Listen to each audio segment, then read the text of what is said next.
ప్రసంగి గ్రంథము 11వ అధ్యాయము. నీ ఆహారమును నీళ్ల మీద వేయుము.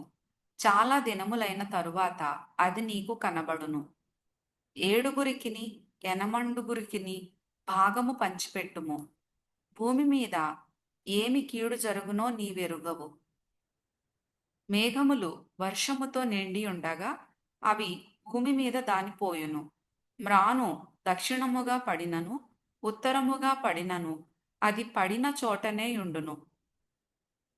గాలిని గురుతుపట్టువాడు విత్తడు, మేఘములను కనిపెట్టువాడు కోయడు. చూలాలి గర్భమందు ఎముకలు ఏ రీతిగా ఎదుగునది నీకు తెలియదు. గాలి ఏ త్రోవను వచ్చునో నీవెరుగవు. అలాగునే సమస్తమును జరిగించు దేవుని క్రియలను నీవెరుగవు. ఉదయమందు విత్తనమును విత్తుము, అస్తమయమందును నీ చేయి వెనుక తీయక విత్తుము. అది ఫలించునో ఇది ఫలించునో, లేక రెండునూ సరిసమానముగా ఎదుగునో నీవెరుగవు.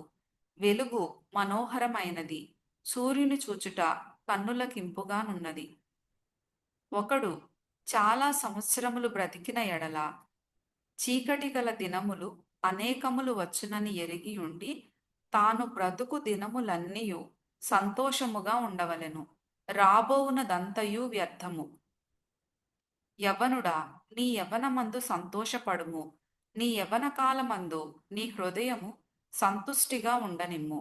నీ కోరిక చొప్పునను నీ దృష్టి యొక్క ఇష్టము చొప్పునను ప్రవర్తింపుము.